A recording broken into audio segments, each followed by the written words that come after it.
제8대 시장 공약사항 보고회를 개최했습니다. 농촌 신활력 플러스 사업보고회가 열렸습니다. 스마트 방역 시스템이 도입됐습니다. 시청자 여러분 안녕하십니까? 상주 시정뉴스입니다.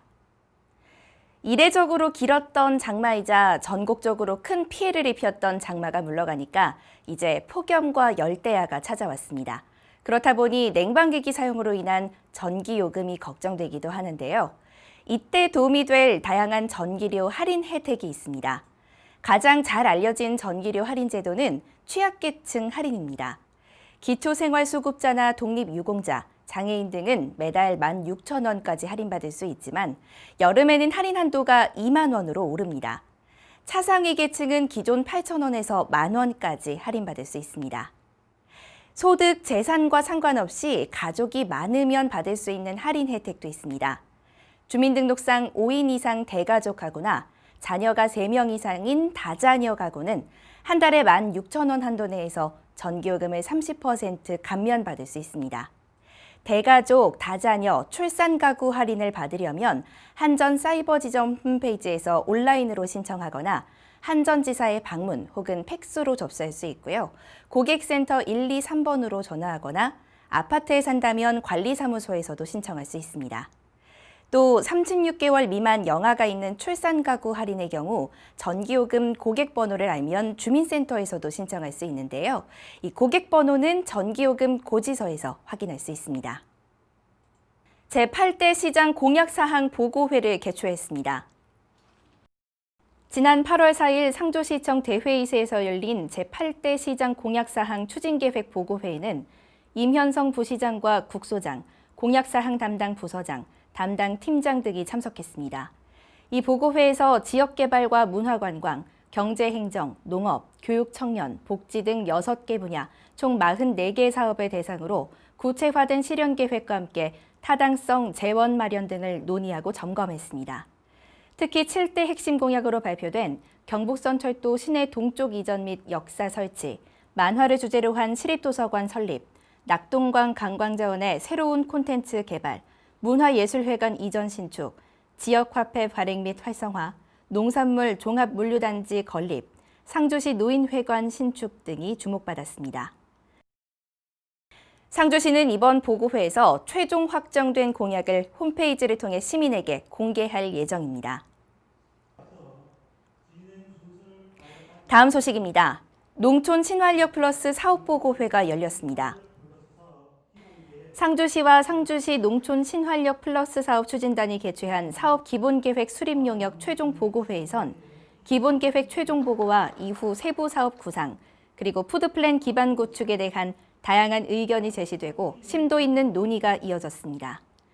상주시 농촌 신활력 플러스 사업은 사람과 공동체를 키우는 지속가능한 먹거리 기반 만들기라는 비전으로 먹거리 통합지원 체계 구축과 먹거리 기반 사회적 경제 주체 육성, 먹거리 공동체 문화 확산의 3개 영역과 더불어 13개 추진과제에 4년간 사업비 70억 원을 지원하는 기본계획을 수립해 지난 6월 말 농림축산식품부의 승인을 얻었습니다.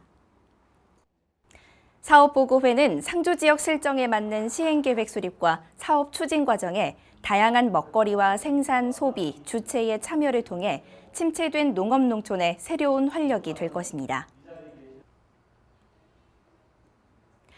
다음 소식입니다. 상주시청사에 스마트 방역 시스템이 도입됐습니다. 상주시가 코로나19 확산 방지를 위해 인공지능 기술을 활용한 스마트 패스 체온 측정과 자동 손소독기 시스템 2대를 설치해 시범 운영하고 있습니다. 시청 현관에 설치된 이 스마트 방역 시스템은 기존에 사용되던 열화상 카메라와 비접촉식 체온계의 단점을 보완한 것으로 마스크 착용 상태에서도 정확하게 체온이 측정되고 손소독도 할 수 있습니다.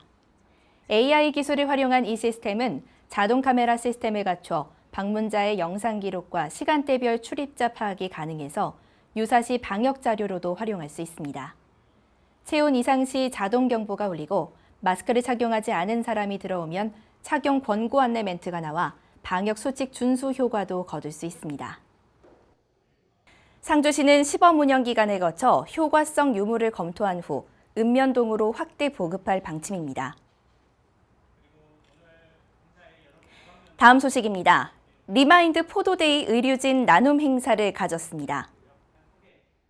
상주 적십자병원에서 농촌진흥청과 합동으로 열린 리마인드 포도데이 의료진 나눔 행사를 통해 병원 의료진이 먹을 수 있도록 서상주 농협에서 구입한 샤인머스켓 포도와 캠베럴리 포도를 전달했습니다. 이번 나눔 행사는 코로나19 확산 방지에 노력하는 의료진에게 덕분에 캠페인 형식으로 고마움을 전하고 소비 심리 위축으로 판매에 어려움을 겪는 포도 농가도 지원하기 위해 열렸습니다. 포도데이 등의 농산물데이는 농축산물 생산자 단체 등이 소비 확대와 홍보를 위해 시작한 마케팅에서 비롯됐습니다. 포도데이 행사를 통해 우리 농산물의 소비 확대를 촉진하는 계기가 되길 바라면서 코로나19 선별 진료소 의료진의 노고에 감사드리고 코로나19 극복에 힘이 되길 바랍니다. 다음 소식입니다. 상주시가 평생교육도시 구축을 위한 상주시 평생교육협의회 회의를 개최했습니다. 상주시 평생학습관에서 평생교육도시 구축을 위해 열린 이날 회의는 강영석 위원장이 직접 주재한 가운데 상주시 평생학습 동아리 육성과 지원 사업에 대한 심사, 또 앞으로 상주시에서 개최될 주요 평생교육 사업 설명과 시정 홍보로 진행됐습니다. 상주시 평생교육 전문가 포럼 개최와 2020 상주시 평생학습 문화행사, 생활, 생물, 생태 융화학습 프로그램 운영, 그리고 평생학습 매니저 육성 등 앞으로 상주시에서 추진해야 할 주요 평생교육에 대한 논의가 이뤄졌습니다. 다음 소식입니다. 상호 소나무숲 맹문동이 4년 만에 꽃을 피웠습니다. 화북면 상호 소나무숲 맹문동은 2016년 이후 꽃을 볼 수 없었지만 화북면 직원 모두가 정성을 다해 관리한 결과 보랏빛 융단처럼 아름다운 꽃을 활짝 피웠습니다. 최근 3년간 상호 소나무숲 맹문동이 잎만 무성한 채 꽃을 피울 수 없었던 원인은 질소질 비료 과다로 이를 해결하기 위해 작년부터 포기를 나눠서 이식하고 2년 동안 거름 비료를 주지 않았으며 올봄 전체 잎을 제거해서 새순을 나게 하는 등 재배 방법 개선을 연구했고 결국 꽃을 피우는 데 성공했습니다. 현재 상호리 맹문동 숲에는 전국에서 꽃을 촬영하기 위해 하루 수백 명의 사진작가와 관광객들이 찾고 있습니다. 이상으로 상주시정 뉴스를 모두 마치겠습니다. 시청해주신 여러분 고맙습니다.